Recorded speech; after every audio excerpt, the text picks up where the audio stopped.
Celebrations for the 50th anniversary of the March on Washington kick off tomorrow in the nation's capital. Then on Wednesday, President Obama will speak on the steps of the Lincoln Memorial, where Martin Luther King Jr. delivered his I Have a Dream speech. I have a dream. My four little children will one day live in a nation where they will not be judged by the color of their skin, but by the content of their character. I have a dream today. Of course, thousands are headed to the Capitol to attend the rally, retracing the 1963 route to the National Mall. Robert Ray is joining some of those travelers on the road from Tallahassee. Okay, you are on the bus now. Robert, you're making progress. Rochelle, we are making progress. We are with an excited crew of about 60 people that spent the entire night driving from Louisiana here to Florida.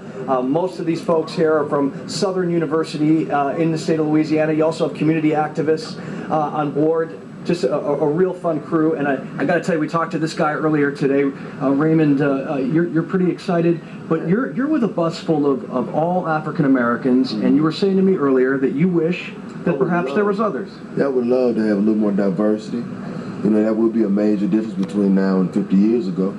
You know, let's show the change instead of just sitting and waiting on it. Let's be an example of that. Well, we rolled Martin Luther King's words on the mall 50 years ago leading into this story, and it was about diversity, about people of all colors and races joining together. I mean, what's your goal coming up this weekend? What do you want to see happen there? Well, I don't think I'm looking for any particular thing. I'm going down there specifically to feel I want to be around. I want to be in the mix of my people, of other people, and everybody doing something positive. You know, because I mean, we got a lot of negativity going on in the world. Enough of it, don't you think? I think so. And one other thing we were talking about is, you know, there's not necessarily a divide of race in America at this point, but perhaps a disconnect. We were saying that earlier. What do you think? Well, as of right now, yes, there is a disconnect. Anytime you have a Paula Dean getting on TV making a statement she made, or the government, you know, they're never making it so hard to back up and defend the president of the United States, regardless of his skin color. Respect the seat, you know, respect the office. Simple things like that. If we can get that stuff squared away, then America might be all right in the future. Strong words. I appreciate it, man. Thank you. Also in Washington today, the United States Post Office unveiling a commemorative stamp in honor of the 50 years of Martin Luther King's March on Washington. Pretty good stuff there. And let me just grab one other gentleman here. Derek, you're on your way to Washington as well. Yeah, sure. And what do you expect to see here in the next couple of days? Basically, you know, a renewed sense of pride, you know, to remember the past, the present, and the future, you know, of the SCLC and their struggles. People died, you know, to make this happen, you know, and so we're coming to fellowship, you know, and to take away with pride, you know. When we go back to New Orleans and Baton Rouge and Shreveport, we'll have a sense of pride and a renewed sense that if we together stand together, we won't be divided, you know. Great words, Derek. Thanks. And that's the thing, pride and excitement and joy. That's really what this weekend is about. And I think that's what the message is from this microcosm of the story, this bus full of 60 people on their way to Washington. Rochelle. Great stuff, Robert. History and pride. Well done. Thank you.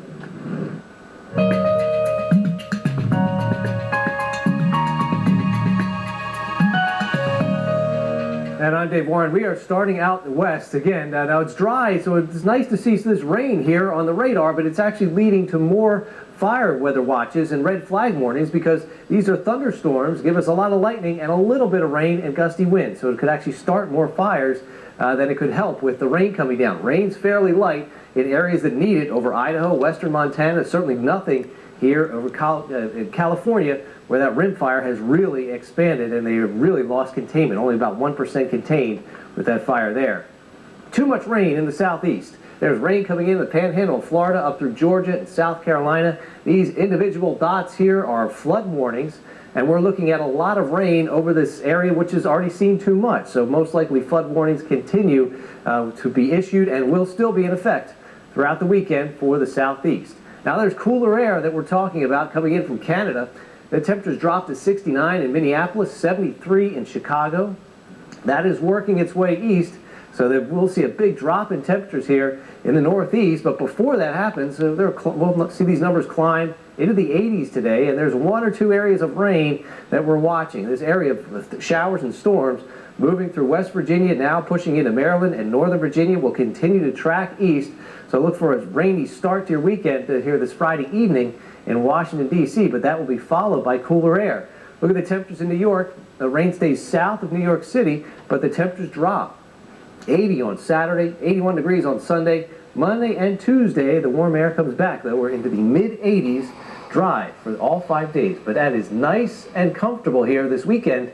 Cooler and drier air. Perfect timing. Rochelle? It absolutely is, Dave. Thank you so much. I am Rochelle Carey. Stay tuned for more news. And how about this? You can always visit our website, aljazeera.com/America. Thank you so much for your time. Have a great day, and do keep it here.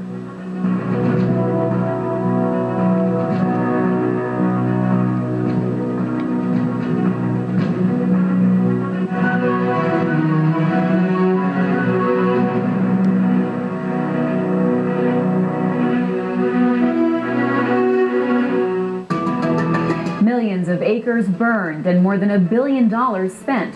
As the U.S. government runs out of money to fight wildfires, we look at the challenge of balancing the economic and environmental priorities. You're watching Inside Story from Washington.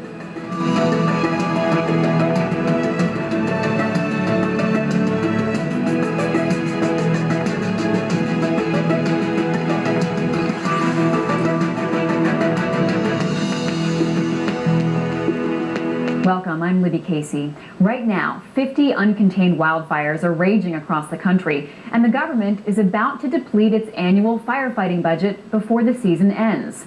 It's spent more than $1 billion so far this year, and the U.S. Forest Service warns that this is the new normal in firefighting: bigger blazes and dangerously parched seasons that last longer. So, are there more effective ways to fight fires and limit the danger? Joining us to discuss the current state of wildfires and the rising costs of fighting them is Doug Inkley, senior scientist with the National Wildlife Federation. He specializes in wildlife conservation and ecology in a changing climate. And from Dallas, Sterling Burnett, senior fellow at the National Center for Policy Analysis. He works on environmental issues and government policies. But first, the facts. The think tank Headwater Economics, which research